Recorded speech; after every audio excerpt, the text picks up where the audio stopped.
Okay, so putting a play out of position, does it really affect your team? I'm going to give you and tell you everything you need to know. Now, I made a video yesterday on the importance of chemistry, and people keep saying to me, "Oh, Neil, what you said here is common sense, but you don't need 33 chemistry."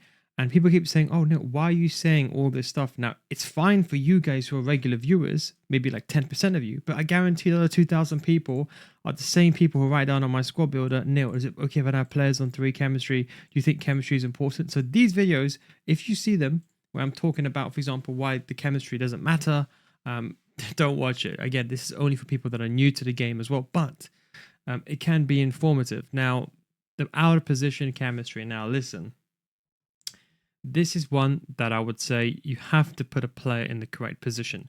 Look, there's some positions you can get away with. Okay, so let's say, for example, I got a team like this.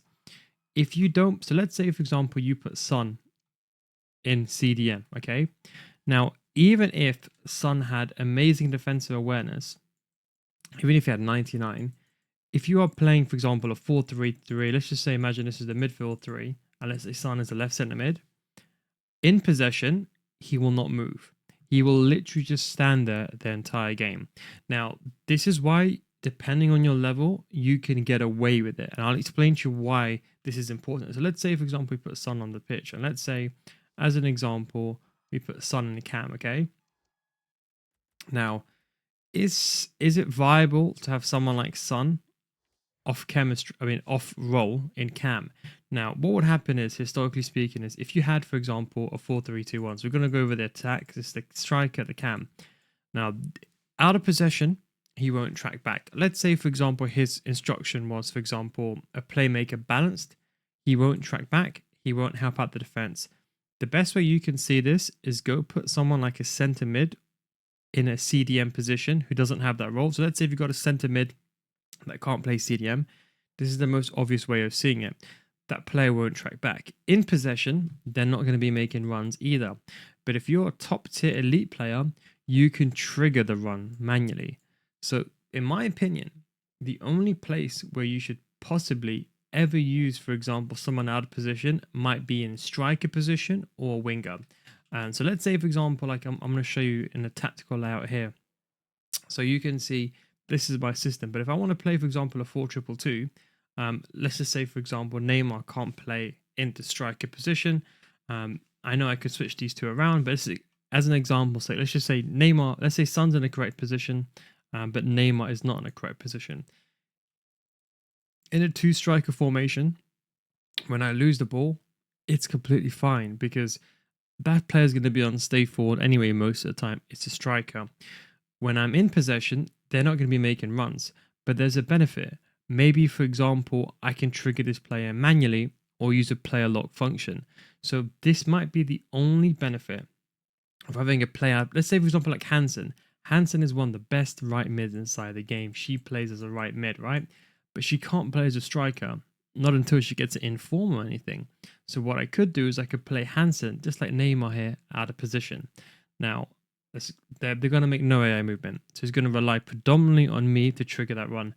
So that is why you don't want to use a player out of position. So every single player should be in a correct position. Now, if you've got multiple formations like I have, so you can see, for example, like here, we're going to go back.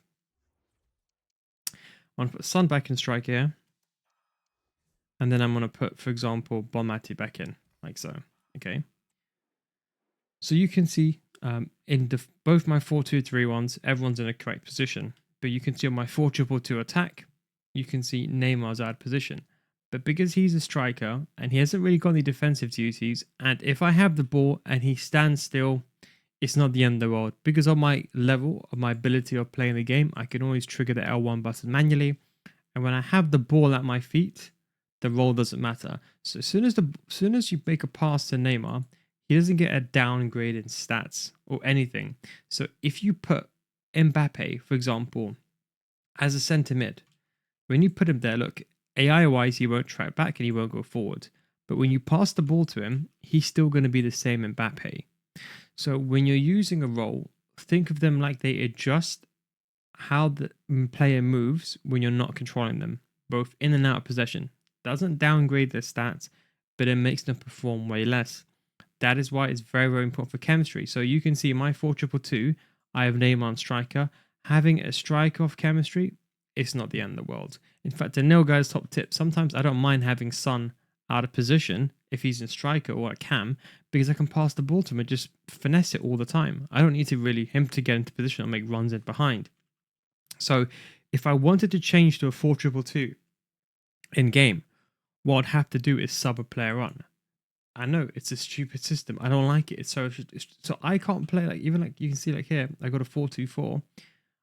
I can't really play this system. The only way I could do it is if, for example, I put someone here and I swap these players around. It's really a headache. So if a right wing or a striker is out of position, it's not the end of the world, but it's ideal you should. But let's have a defensive formation like, I don't know, a 4-2-3-1, right? Every single player behind the ball is going to be in the correct role, but the striker is not. Is it the end of the world? No. But you can see, to play the 4-2-3-1 layout, I can only play one striker. So I've got an extra cam. So what's the solution for this? You have to find players that can play multiple roles. So for example, someone like Foden is a fantastic example. In this game, there's a lack of cam options, a lack of good cam options. In fact, if I go over here to footbin, in fact, foot.gg, and you'll see if I go to players, I go to cam, there's literally one page, okay? 2 pages, that's it. 3, I'll be honest. Then you're going down to, okay, there's not that many options. So you can see like here, a lot of these cards are the same cards, like the icon variations. Like, so you only have realistically 1 or 2 pages of cams to choose from. You know, Palmer's too slow, Ruud Garros is too slow, Modric is too slow. Half these cards you can't even use. Palmer is too slow. You know, a lot of these cards, Bruno Fernandes is more of a centre mid. So a lot of these cards you can't even use them. So this I'm trying to say is only a finite number of players, but players like Foden, they can play, for example, look, he can play right mid, cam, right wing, left wing. Now, if he has, for example, an inside forward plus plus as a right wing, but you end up putting him in the right mid position, he may not get that inside forward plus plus. So as time goes on, this is where the pay to win gap comes in. Some of these informed players that would have these role plus pluses, specific role plus pluses, and players and stuff like that, they will be worth more. And that's the unfortunate thing about the game. So I'm going to always try to put players in. Now, what I can also do is I have a sub. So like someone like Llorente, he can play right back, center mid, right mid, center mid, right wing. So he can play all the right hand side basically, and he can play center mid. So if I need to change to a back 5, I can put him in, but I know he can also play right wing. So having versatile players like Llorente is a very good example. Someone like Dembele, you can see he can play the cam and the whole right-hand side role. So I can play, for example, a 4-2-3-1 and not have to worry about him. So I can, for example, put him on the right-hand side and I can put Foden on the left-hand side because Foden can play cam and left wing. So what I could do is I could put Foden here and Dembele here.